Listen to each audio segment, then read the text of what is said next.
বলে বাবা যুবক, কি এমন ভালো কাজ করেছিস রে বাবা? বলে হুজুর আমি তো ভালো কাজ তেমন করি নাই, আল্লাহর কালামকে পড়ে থাকা দেখতে পেয়ে চুমা দিয়ে তুলে নিয়েছিলাম, আতর খুশবু লাগাইছি, সকাল সন্ধ্যা চুমা দিই। বলে বাশার গোসলটা করে নে বাবা, আল্লাহর দরবারে তওবা করে নে। বাশার তওবা করে নিল, আল্লাহর ওলির হাতে হাত দিল, বায়াত গ্রহণ করে নিল, অঙ্গীকার করে নিল, আর লটারি কাটবে না, আর জুয়ার আসরে বসবে না, আর তাসের আড্ডাখানায় বসবে না, বন্ধু বান্ধবের পাল্লাই পড়ে হারাম জিনিস আর ছুঁইবে না। কাল মাতাল ছিল, আজ বাশার হাফিজ আল্লাহর ওলি হয়ে গেল। কত বড় ওলি হয়েছিল জানো? বাশার হাফিজ যখন ইন্তেকাল হয়, কবরে মাটি খনন করা হয়। এখানে কোন কোন মানুষ তো কবরে মাটি খোঁড়েন, এই যে কবরে মাটি খুঁড়বেন ভালো কাজ, কিন্তু আমি আবার স্মরণ করিয়ে দিই, তিনটে কাজ কবর ডাঙায় করবেন না। এক, হাঁটুর উপরে কাপড় তুলে কবরে মাটি খুঁড়বেন না। কিছু কিছু লোক কেঁচা মেরে দিয়েছে কবরে মাটি খুঁড়ছে, করবেন না, হারাম কাজ। দুই, কবর ডাঙায় বসে দাঁত বার করে হাসি ঠাট্টা করিয়েন না। তিন, ওই কবর ডাঙায় বসে গাল ভরে খাবার খাবেন না, খাবার প্রয়োজন একটু সাইডে এসে খাবেন। তিনটে কাজকে পরহেজ করবেন কবর ডাঙায়, আদব কায়দা বজায় রাখবেন। গরু ছাগল কবর ডাঙায় দেবেন না। কবর ডাঙায় গেলে পাক পবিত্র হয়ে যাবেন তো সালাম দিয়ে যাবেন।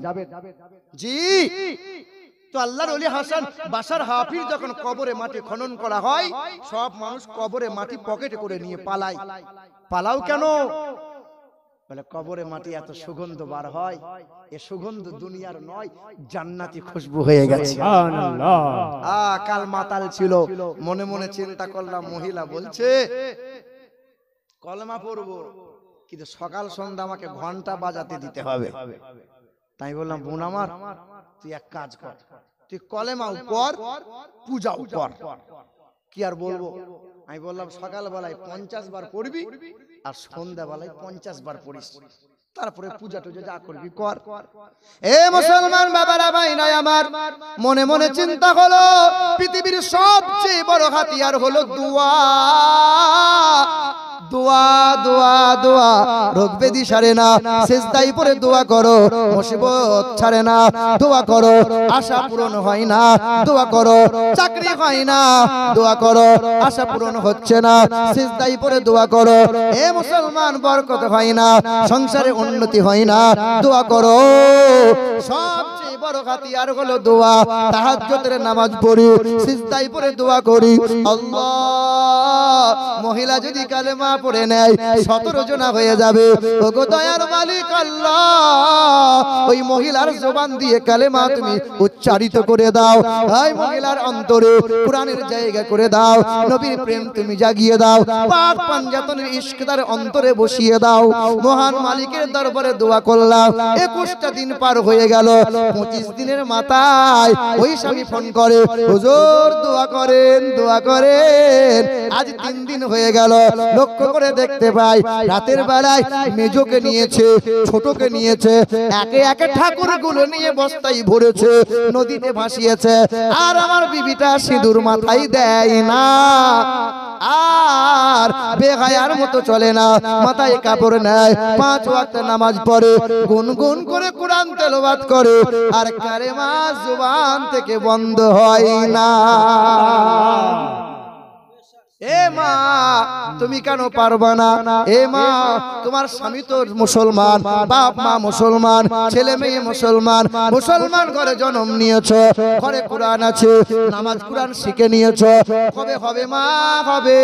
বিবির আমল নামা, বিবির সব কিছু রইবে, স্বামী তো নিতে পারবে না, স্বামীর আমল নামা বিবির তো কাজে আসবে না।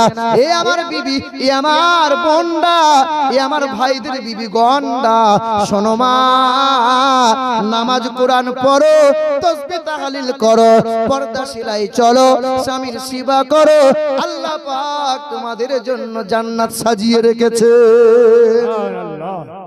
কেন পারবে না? কেন বলো? মুসলমান বাবারা ভাইরা আমার, ও সোনামণি মা বোনেরা, সোনার টুকরো বন্ধুরা আমার, সুধী মানুষেরা, আব্বা জান ভাই জানেরা, দয়ার নবীর বিবি আম্মা জান আয়েশা দয়ার নবীর বিবি জান, আমাদের মা উম্মাহাতুল মুমিনিন আম্মা আয়েশা আসরের নামাজটা পড়ে দরজার কাছে দাঁড়িয়ে আছেন। এইদিকে তাকান, মা আয়েশা দরজার কাছে দাঁড়িয়ে আছেন। নবী মসজিদে গেছেন, নবী কখন আসবেন মা আয়েশা অপেক্ষা করে আছে, নবী আসে না। সূর্য পাটে চলে গেল, সূর্য অস্ত চলে গেল। আম্মা আয়েশা দেখছেন বিলাল আজান দিয়ে দিয়েছে। মা আয়েশা ছুটে গিয়ে নামাজটা আদায় করে দরজার কাছে আবার দাঁড়িয়ে আছেন, কারণ নবীকে সালাম দেবেন, নবীর সঙ্গে দেখা করে দুটো কথা বলবেন। নবী তখন মসজিদ থেকে পা পা করে আসছেন। আম্মা আয়েশা দেখতে পেয়ে আম্মা আয়েশা সিদ্দিকা রাদিয়াল্লাহু তাআলা আনহা নবীকে সালাম দিচ্ছেন, আসসালামু আলাইকা ইয়া রাসূলুল্লাহ, আসসালামু আলাইকা ইয়া হাবিবাল্লাহ। নবীজির কদমটা থমকে গেছে, কে যেন সালাম দেয়। বিবি আয়েশা সালাম জানিয়েছে, চেহারাটা ঘুরিয়ে দিয়ে নবী সালামের জবাব দেয়, ও আয়েশা কি মনে করে সালাম জানাও? আম্মা আয়েশা বলছেন, ইয়া রাসূলুল্লাহ, আসরের নামাজ পড়ে আপনার জন্য ইন্তেজার করে বসে আছি নবী, আপনি একবার কাছে আসেন, দুটো কথা বলবো। নবী বলছেন, আয়েশা কি এমন কথা বলো? না ইয়া রাসূলুল্লাহ, ইয়া হাবিবাল্লাহ, কথা দুটো বড় গোপন কথা, এমন দূরে দূরে বলা যাবে না। আসেন না। নবী আমার পা পা করে গিয়ে বলছেন, বলো আয়েশা কি বলবে বলো। ইয়া রাসূলুল্লাহ, ইয়া হাবিবাল্লাহ, আমি আপনার বিবি আয়েশা, হুজুর একটিবার যদি ঘরে যান আপনার সামনে দুটো কথা বলবো, ফাঁকা জায়গায় বলবো না, কেউ শুনে নেবে, কেউ জানতে পেরে যাবে। নবীজির হাত মোবারকটা ধরে টানতে টানতে আদর করে নবীকে ঘরে নিয়ে গেলেন। আম্মা আয়েশা ছুটে এসে দরজাটা বন্ধ করে দিলেন, জানালাটা বন্ধ করে দিলেন। নবীজি দাঁড়িয়ে রয়। আম্মা আয়েশা নবীজির সম্মুখে দাঁড়াইয়ে দাঁড়াইয়ে বুকের কাপড়টা ধীরে ধীরে সরায়। নবী বলছেন, আয়েশা সন্ধ্যার মৌসুমে বুকের কাপড় সরাও কেন? বলে, ইয়া রাসূলুল্লাহ, ইয়া হাবিবাল্লাহ, আমি আপনার বিবি, আজ আপনাকে কোনো প্রেম নিবেদন আয়েশা করবে না, আজ আপনাকে কোনো শিবা আয়েশা করবে না, আজ আপনার পায়ে তেল আয়েশা দিয়ে দেবে না। ইয়া রাসূলুল্লাহ, দরজাটা বন্ধ আছে, জানালাটা বন্ধ আছে, আমি আয়েশা বুকের কাপড়টা ওয়া নাতাওয়াক্কালু আলাইহি ونعوذ بالله من شرور أنفسنا ومن سيئات أعمالنا من يهده الله فلا مضل له ومن يضلله فلا هادي له ونشهد أن لا إله إلا الله وحده لا شريك له ونشهد أن سيدنا ونبينا وحبيبنا وحبيب ربنا وطبيبنا وطبيب قلوبنا ومحبوبنا ومقصودنا وسندنا ومرشدنا ومولانا محمدا عبده ورسوله أما بعد فأعوذ بالله من الشيطان الرجيم بسم الله الرحمن الرحيم وما آتاكم الرسول فخذوه وما نهاكم عنه فانتهوا واتقوا الله إن الله شديد العقاب قال الله تعالى وعز وجل بسم الله الرحمن الرحيم واعتصموا بحبل الله جميعا ولا تفرقوا صدق الله مولانا العظيم وصدق رسوله النبي الكريم قال الله تعالى شان حبيبه الكريم إن الله وملائكته يصلون على النبي يا أيها الذين آمنوا صلوا عليه وسلموا تسليما اللهم صل على سيدنا مولانا محمد وعلى آل سيدنا مولانا محمد صلوا على محمد صلى على محمد ہر دم زبان سے نکالو پاک نامی محمد ہر دم زبان سے نکالو شفیعنا محمد তোমারি রহমতে বেঁচে আছি দুনিয়ায় তোমারি রহমতে বেঁচে আছি দুনিয়ায় হাসরেতে দেবেন দেখা আমার প্রেমের সাধনায় আল্লাহুম্মা সাল্লি আলা سيدنا মাওলানা মুহাম্মদ ওয়া আলা آله সাইয়্যিদিনা مولانا محمد আলহামদুলিল্লাহ সমস্ত প্রশংসা সেই মহান মালিকের জন্য যিনি আমাদেরকে বড় ভালোবেসে রহমতের মজলিসে ক্ষমা পাওয়ার মজলিসে জান্নাতের বাগানে মুমিন হওয়ার মজলিসে তিনি দয়া করে মেহেরবানি করে বেছে বেছে তারই বান্দাগুলোকে তারই পবিত্রময় জায়গাতে তারই কথা বলার কথা শোনার তিনি সুযোগ করে দিয়েছেন সকলে উচ্চস্বরে মুক্ত কণ্ঠে বলি আলহামদুলিল্লাহ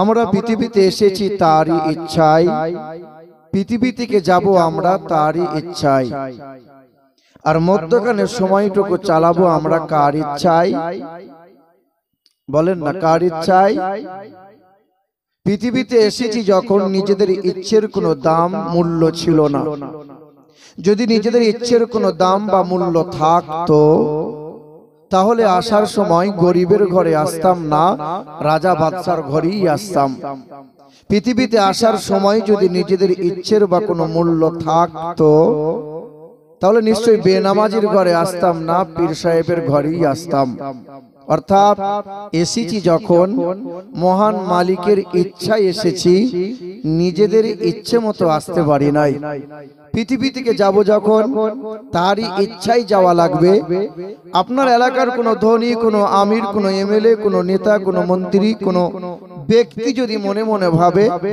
যে মালাকুল মাউত ফেরেশতা সামনে হাজির হলে পকেট থেকে গরম টাকার বান্ডিল দেখিয়ে ফেরেশতাকে নরম বানিয়ে দেব সম্ভব হবে কথা বলে না সম্ভব হবে যে না মালাকুল মাউত ফেরেশতা হাজির হলে সেই দিন কোনো বাহানা চলবে আমাকে 2-4 মিনিট সময় দাও এই রকম সুযোগ আমি আপনি কেউ পাবো ডাকলেই তার ডাকে সাড়া দিতে হবে দেরি করা যাবে না তিনি দয়া করে মেহেরবানি করে আমাদেরকে মুসলমান ঘরে পাঠিয়েছেন আর মুসলমান ঘরে পাঠিয়ে তিনি দুনিয়ার আগুন থেকে বাঁচিয়েছেন কবরের আগুন থেকে আর জাহান্নামের আগুন থেকে বাঁচার জন্য তিনি সারাটা জীবন সময় দিয়েছেন আর যথেষ্ট সুযোগ দিয়েছেন ভাষা বুঝতে পারছেন বাপ বর্ধমান জেলার মানুষ কথায় আছে যে উত্তরের রানী আর দক্ষিণের বাণী আপনারা মুর্শিদাবাদের মানুষ নবাবী দেশের মানুষ আপনাদের নবাবীটাই আলাদা তবে হ্যাঁ, কাটা কাটা শব্দে বলবো, একটু কষ্ট হলেও বোঝার চেষ্টা করেন। মুর্শিদাবাদ থেকে যখন আমাদের বর্ধমান জেলায় কেউ কাজে যায়, তা আমরা বলি ভাই কাজ একটু পরে করবে, ভাটালে সুরে দুটো গান শোনাও তো। শুনছেন এ বাবা, মানে মুর্শিদাবাদের ভাষায় শুনতে মজা লাগে আলাদা। শিক্ষিত মুসলমান আমার শুধু মানুষেরা, আমার বাবাজিরা, তারপরেই শতকোটি দরুদ আর সালাম মক্কার মতি, মদিনার জ্যোতি, দুই কুলের সাথী, যে নবী দাঁড়ালে পরে আকাশের উচ্চতা লাভ করে, যে নবী বসিলে পরে ভুবন স্থিরতা লাভ করে, যে নবী হাসলে পরে জান্নাত সৌন্দর্যতা লাভ করে, যে নবী কাঁদলে পরে জাহান্নাম থরথর করে কাঁপতে শুরু করে, যে নবীর চুলের কৃষ্ণতায় রাতের অন্ধকার ফিরে পায়, যে নবীর নুরানি চেহারাতে দিনের আলো লাভ করে, তিনি হলেন হাবিবে কিবরিয়া জনাবে মুহাম্মদুর রাসূলুল্লাহ সাল্লাল্লাহু তাআলা আলাইহি ওয়াসাল্লাম।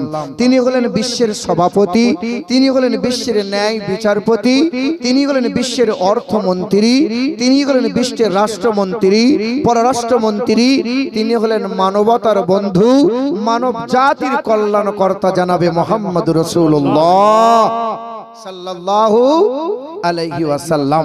আজকের সবার সভাপতি, সহযোগী, সহকর্মী, সহধর্মী, সহমর্মী, হিতাকাঙ্ক্ষী যারা, এবং আমার সম্মুখে বসে থাকা মুরব্বী বাবাজিরা, ভাইরা, মা ও বোনেরা, আল্লাহ পাকের দয়া, মায়া, অনুগ্রহ আর শান্তি ধারা আমাদের সকলের উপর বর্ষণ হোক, আল্লাহুম্মা আমিন।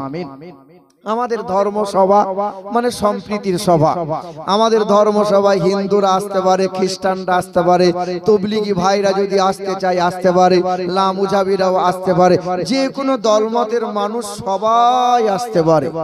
কারণ কোরআন শিখিয়েছে, কোরআন বলে তোমার প্রতিবেশী যদি অমুসলিম বাস করে, সে যদি খেতে না পায় তারে খাবার দাও, সে যদি পোশাক না পায় তারে পোশাক দাও। কোরআন বলে যে ওয়ালা তাসুব্বুল লাযিনা ইয়াদউনা মিন দুনিল্লাহ ফায়াসুব্বুল্লাহা আদওয়াম বিগাইরি ইলম। কখনো কোনোদিন কারো ধর্ম নিয়ে ঠাট্টা করবে না, ব্যঙ্গ করবে না, উপহাস করবে না। না, তোমরা যদি কোনো ধর্মকে ঠাট্টা করে দাও, গালমন্দ করে দাও, তারাও জ্ঞানহীনতার কারণে তোমার ইসলামকে ছোট বড় কথা বলবে, অপরাধটা তোমারই হবে। দিন ও দুনিয়ার বাদশা হাবিবে কিবরিয়া জনাবে মুহাম্মদুর রাসূলুল্লাহ সাল্লাল্লাহু তাআলা আলাইহি ওয়াসাল্লাম জীবন ভর তিনি সম্প্রীতি দিয়ে, ভালোবাসা দিয়ে এই দ্বীন ও ধর্ম প্রচার করেছেন। তাই তো গোটা বিশ্বের কোনায় কোনায় কোরআনের শীতল হাওয়া আর মুসলমান পৌঁছে গিয়েছে। ইসলাম ধর্ম গোটা বিশ্বের কোনায় কোনায় পৌঁছে। আল্লাহ পাক বলেন এই জগতের মানুষ মার খাচ্ছিস তোরা, মরছিস তোরা, লাঞ্ছিত অপমানিত হচ্ছিস তোরা, তবে হ্যাঁ ওয়ালা তাহিনু ওয়ালা তাহজানু ওয়া আনতুমুল আ'লাউনা ইন কুনতুম মুমিনিন। কখনো দুঃখ করবি না, সাহস হারিয়ে ফেলবি না, বিজয়ের পতাকা একদিন তোর হাতে উড়বে।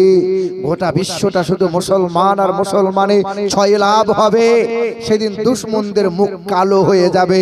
তোরা যদি আল্লাহ রসুলকে, তোরা যদি রসুলুল্লাহকে মহব্বত করে নিতে পারিস, আর আল্লাহ পাকের কালামকে যদি বুকে আঁকড়ে ধরে নিস, তোরা যদি মুমিন আর মুমিনা হয়ে যাস, সব জায়গাতে ইজ্জতওয়ালা হবি, কেউ তোদের মারতে পারবে না। শুনে থাকবেন আপনারা, মদিনার শহরে নববী মসজিদে দয়া রাসূল মাগরিবের নামাজটা পড়ে সবে বার হয়েছেন। নবী কিছু মানুষকে দেখতে পেয়ে জিজ্ঞাসা করছেন, বাবা তোমাদেরকে নতুন দেখছি, বাবা তোমাদের কোথায় বাড়ি, কি পরিচয়? বলে আমরা পেটের দায়ে বিদেশ থেকে ব্যবসা করতে এসেছি, আমরা অমুসলিম, খ্রিস্টান, নাসারা, ইহুদি। নবী বলছেন, বাবা জাতপাতের কথা তো জিজ্ঞাসা করি নাই, যে কোনো যে কোনো ধর্মের দলমতের হও না কেন, তোমার দেহের রক্তের রং যা, আমাদেরও দেহের রক্তের রং তো তাই না। হিন্দুদের রক্তের রং লাল আর মুসলমানদের রক্তের রং সবুজ। কি বলছেন এ বাবা জিরা আমার?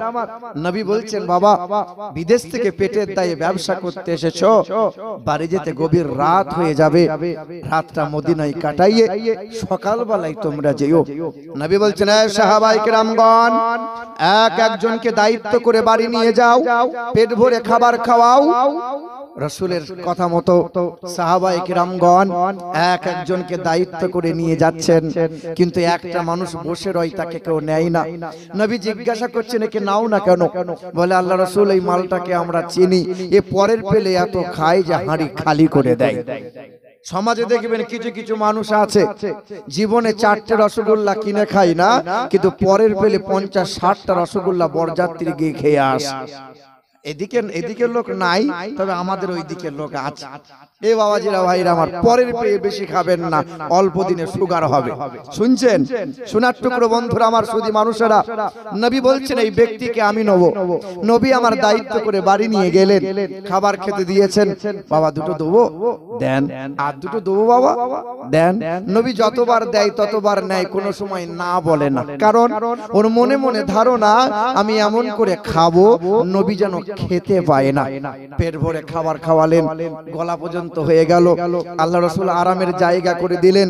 রাত গভীর হয়েছে, রাসূল আমার মসজিদে চলে গেলেন, তাহাজ্জুদের নামাজ পড়লেন। সকাল হয়ে গেল, ইশরাকের নামাজ পড়ে পা পা করে এসে মেহমানে খোঁজ নেব বলে দরজায় হাত দিলেন। দরজাটা আলগা ছিল, নবী যেমন হাতটা দিলেন দরজাটা খুলে গেল। নবী আমার কদমটা রাখলেন, যেমনই নবী পা রেখেছেন তো ভিতর থেকে দুর্গন্ধ আর দুর্গন্ধ। কারণ পায়খানা, বিছানাময়ে পায়খানা, দেওয়ালে পায়খানা করে দিয়ে ব্যক্তিটা তলবার ফেলে পালিয়ে গেছে। নবী আফসোস করে বললেন, হাই, সে আমার মেহমান ছিল, হাই রে, তার আমি খোঁজ খবরটা রাখতে পারি নাই। রাসূল আমার বিছানাগুলো নিলেন, কুয়ার পাশে গেলেন, কুয়া থেকে পানি উঠাই নিজ হাতে নাপাক পায়খানা পরিষ্কার করেন। আল্লাহ রাসূল পায়খানা পরিষ্কার করছেন। ওমরে ফারুক ছুটে গিয়ে আমার রাসূলের দৃশ্য দেখে ওমরে ফারুক কাতর কণ্ঠে নবীকে বলছেন, আল্লাহ রাসূল, যে হাত মোবারক দিয়ে কুষ্ঠবেদীর গায়ে হাত বুলিয়েছিলেন, কুষ্ঠবেদী শিফা পেয়েছে। যে হাত আপনি অন্ধ ব্যক্তির চোখে বুলিয়েছিলেন, অন্ধ ব্যক্তির চোখ জ্যোতি ফিরেছে। যে হাত দিয়ে বুলিয়েছিলেন, মরা 2 সন্তান জিন্দা হয়েছে। যে আঙুলটা আকাশের দিকে ইশারা করেছিলেন, আকাশের চাঁদটা 2 টুকরো হয়েছে। যে আঙুল আপনি লুটার মধ্যে ভরে দিয়েছিলেন, সফরে থাকা 1500 জন মানুষ পানি পান করলো, অজুটা বানিয়ে নিল, মশকে পানি ভরে নিল, তারপরেও লুটার পানি শেষ হয় না। আল্লাহ রাসূল যে হাতে হাত দিয়ে বায়াত হলাম, শপথ গ্রহণ করলাম, এই হাত দিয়ে নাপাক পায়খানা পরিষ্কার করবেন, দেন না, আমাকে দেন। আল্লাহ রাসূল বলছেন, না বাবা, এই কাজটা যে আমাকেই করা লাগবে। তুমি এক কাজ করো, আমার ওই মেহমানটা চলে গেছে, মেহমানটাকে খুঁজে নিয়ে আসো, তার হাত ধরে একটু মাপ চেয়ে নেবো, তলোয়ারটা তার হাতে আমি তুলে দেবো। ওমরে ফারুক দৌড়ে গেলেন, মেহমানটাকে ধরে নিয়ে এলেন। থরথর করে কাঁপছে, কারণ ওমরে ফারুক গরম মানুষ, মাথা আর থাকবে না। আমি যে অন্যায় ভুল করেছি, আমার দেহের মাথা থাকবে না। আমার রাসূল তখনও পায়খানা পরিষ্কার করছিলেন, হাতটা ধুয়ে মেহমানের হাতটা ধরে বললেন, বাবা, তোমার খুব কষ্ট হয়েছিল বলো, তুমি আমার ঘরে মেহমান ছিলে, তুমি আমাকে ক্ষমার দৃষ্টিতে দেখো, তুমি কষ্ট নিও না বাবা। এই যে তলোয়ারটা ফেলে দিয়ে গিয়েছিলে, তলোয়ারটা নাও, এবার তুমি বাড়ি ফিরে যাও।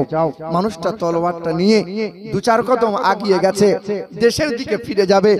চেহারাটা ঘুরিয়ে নিয়ে ঝরঝর করে কেঁদেছে আর চিৎকার করে বলেছে, পৃথিবীর জমিনে অনেক ধর্মগুরুর কথা শুনলাম, অনেক মুনি ঋষির কথা শুনলাম, কিন্তু মানব জাতির মুক্তির দূত, কল্যাণকর্তা, বিশ্বের মহান নেতা, তিনি জানাবে মুহাম্মদুর রাসূলুল্লাহ সাল্লাল্লাহু আলাইহি ওয়াসাল্লাম ছুটে এসে নবীর কদমটা বুকে আঁকড়ে ধরে নিয়ে বললেন, আল্লাহ রাসূল, আমাকে আপনার কদমের তলায় একটু জায়গা দেবেন? দেন না ইয়া রাসূলুল্লাহ। নবী বলছেন, কি চাইছো কি বলো? বলে, আমাকে কালেমাটা পড়িয়ে দেন, আমি আর বাড়ি যাব না, আমি আর দেশে ফিরবো না। সেদিন নবীজির সামনে উচ্চ স্বরে পড়ে নিল, লা ইলাহা ইল্লাল্লাহু মুহাম্মাদুর রাসূলুল্লাহ। পড়ি লা ইলাহা ইল্লাল্লাহ, জোরে লা ইলাহা ইল্লাল্লাহ, মহব্বতে লা ইলাহা ইল্লাল্লাহ, লা ইলাহা ইল্লাল্লাহু মুহাম্মাদুর রাসূলুল্লাহ সাল্লাল্লাহু তাআলা আলাইহি ওয়াসাল্লাম। এইভাবে বিশ্বের মানুষেরা একে একে সম্প্রীতি ভালোবাসা পেয়ে মুগ্ধ হয়েছিল আর কালেমা পেয়ে কালেমার ঝান্ডা উঁচু করে ধরেছিল। মুসলমান সোনার টুকরো বন্ধুরা আমার, এই দেশের মাটিতে কিছু মানুষ বলে যে বাদশারা মুসলমানরা দেশ চালিয়েছিল, তাই তো হিন্দুগুলোকে জোর করিয়ে তলোয়ারের ভয় দেখিয়ে মুসলমান করে নিয়েছে তারা। আরে বেটা, তারা যদি ভয় দেখিয়ে হিন্দুগুলোকে মুসলমান বানিয়ে নিত তো ভারতের জমিনে একটাও মন্দিরে মাথা খুঁজে পাওয়া যেত না। তবে তারা ভুল করে গেছে। বাদশা হয়েছিল মুসলমান, কিন্তু মন্ত্রী পদটা হিন্দুকে দিয়েছিল। মসজিদ বানিয়েছিল তারা সম্প্রীতি বজায় রাখতে গিয়ে, মসজিদের পাশে মন্দির বানিয়ে দিয়েছিল। তাই তো জ্ঞানবাপী মসজিদের ভিতরে শিবের লিঙ্গ খুঁজে পাচ্ছে ওরা। সেদিন বলেছিলাম কলকাতা রানী রাসমণি রোডে, আরে তোদের শিবের লিঙ্গ হয় কত বড়। কখনো আদিনা মসজিদে পাওয়া যায়, কখনো বলছে বাবরি মসজিদে হয়, কখনো খাজা বাবার মাজারে পাওয়া যায়। হয় কত বড়। একজন বলছে হুজুর এসব কথা বলিয়েন না। এ মুসলমান সোনার টুকরো বন্ধুরা আমার, শুধু মানুষেরা আফসোস লাগে, বড় কষ্ট লাগে। জীবন ভোর আমরা সম্প্রীতির কথা বললাম, আর ওরা যতদিন যায় ধর্মর ভিতরে রাজনীতি গুলিয়ে দিয়ে এমন যেন হয়ে গেল হিন্দু বাস করবে, খ্রিস্টান বাস করবে, আদিবাসী বাস করবে, জৈন বাস করবে, কোনো অসুবিধা নাই, কিন্তু মুসলমানদের এই দেশে ঠাঁই নাই। মুসলমান সোনার টুকরো বন্ধুরা আমার, শুধু মানুষেরা, আল্লাহ পাক কোরআনে বলেন তোমাদের কেউ মারতে পারবে না, তোমাদের কেউ লাঞ্ছিত করতে পারবে না, তোমরা কোনোদিন অপমানিত হবে না। আল্লাহ পাক বলেন ওমা আতাকুমুর রাসূলু ফাখুযুহু ওমা নাগাকুম আনহু ফান্তাহু। হে দুনিয়ার মানুষেরা, সবচেয়ে সুন্দর করে আমি আল্লাহ তোমাদের বানাইলাম। পৃথিবীর জমিনে যত যা কিছু বানাইছি সবচেয়ে সুন্দর করে তোমাদের বানাইলাম। তবে হ্যাঁ, কোটি কোটি মানুষের ভিড়ে আমি আল্লাহ পাক সর্বদিক দিয়ে আলা ওয়া আজিম করে যারে বানাইলাম। ওয়া ইন্নাকা আলা খুলুকিন আযীম। পারা নম্বর 29, সূরার নাম সূরা কালাম, আয়াত নম্বর 4, পৃষ্ঠা নম্বর 3, লাইন নম্বর 14। আল্লাহ পাক জগতের মানুষকে জানিয়ে দিল ওয়া ইন্নাকা আলা খুলুকিন আযীম। সর্বদিক দিয়ে আজিম বানাইলাম যারে, সর্বদিক দিয়ে আলা বানাইলাম যারে, সিরাতের দিক দিয়ে আজিম, সুরাতের দিক দিয়ে আজিম বানাইলাম যারে, সবচেয়ে সুন্দর করে বানাইলাম তারে হাবিবে কিবরিয়া জনাবে মুহাম্মদুর রাসূলুল্লাহ। হে পৃথিবীর মানুষেরা, কল্যাণ কামিয়াবি যদি লাভ করতে চাও, আমা আতাকুমুর রাসূলু ফাকুযুহু ওমা নাহাকুম আনহু ফান্তাহু। আমার নবী তোমাদেরকে যা যা দেখাইবে তোমরা দেখে নাও, নবী তোমাদেরকে যা শোনাইবে তোমরা শুনে নাও, নবী তোমাদেরকে যা করতে বলে তা তোমরা করে নাও। এক কথায় নবী তোমাদেরকে যা যা দেয় তা তোমরা গ্রহণ করে নাও, আর নবী যা ছাড়তে বলে তা নিজেদের ছেড়ে দাও, ত্যাগ করে দাও। ওয়াত্তাকুল্লাহ, আল্লাহকে ভয় করো, আল্লাহকে ভয় করো। কারণ বান্দা, আসমান বানাইছি তোমার জন্য, জমিনটা বানাইছি তোমার জন্য। আসমানের সূর্যটা ফাঁকি মারে না, আকাশের চন্দ্রটা জিকিরে ফাঁকি মারে না, নক্ষত্রগুলো ফাঁকি মারে না, গাছপালা ছাগল গরুগুলো কখনো আমার আল্লাহর জিকির করতে ফাঁকি মারে না। যত যা কিছু বানাইছি রে বান্দা, সব কিছু তোমার সেবার জন্য বানাইছি। সবাই আমার নামে জিকির আজকার করে, কিন্তু যার জন্য এত কিছু বানাইলাম এই মানুষ শুধু ফাঁকি মারে। কে ফাঁকি মারে? দয়ার নবী মায়ার নবী আমার বলেন, ওই আসমানের সূর্যটা পূর্ব দিকে উদিত হয়, পশ্চিমে অস্ত যায়, আর ওই সূর্যটা মহান মালিকের আরশের নিচে হাজির হয়। নবী আমার বলেন, সূর্যটা মহান মালিকের সিজদায় অবনত হয়, ওয়ালিল্লাহি ইয়াসজুদু, সিজদায় অবনত হয়। ফাঁকি মারে না, চন্দ্র ফাঁকি মারে না, বাতাস ফাঁকি মারে না, যত যা কিছু আছে সবাই মহান মালিককে স্মরণ করে। তবে আমার বান্দা হলো তারা সুখে দুঃখে আমি আল্লাহকে স্মরণ করে যারা, আমার বান্দা হলো তারা খাবার শুরুতে বিসমিল্লাহ বলে খাবার খায় যারা, আর ঘুম থেকে উঠে মহান মালিকের শুকরিয়া আদায় করে যারা, আমার বান্দা হলো তারা। বলেন তো বাপ, গরু ছাগল খাবারের আগে বিসমিল্লাহ বলে খাবার খায়, কথা বলে না? গরু ছাগল পেশাব করে পানি নেয়, গরু ছাগলকে রাতের বেলায় যৌন মিলনের পরে সকাল বেলায় ফরজ গোসল করতে হয়। কাকে করতে হয়? গরু ছাগল শোনে, কিন্তু শুনেও শুনতে পাই না।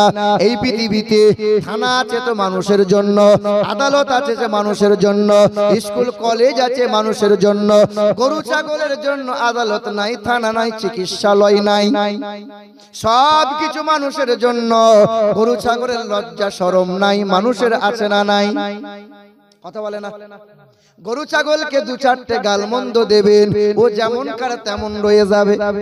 কাল আপনার গরুর কানটা ধরে বলবেন, গরু বর্ধমান থেকে আমিরুল ইসলাম এসেছিল, এই মোবাইলে রেকর্ড হয়েছে, 3 ঘন্টা বয়ান করে গেল, 2 ঘন্টা বয়ান করে গেল। গরু তুই 2 ঘন্টা বয়ানটা শোন।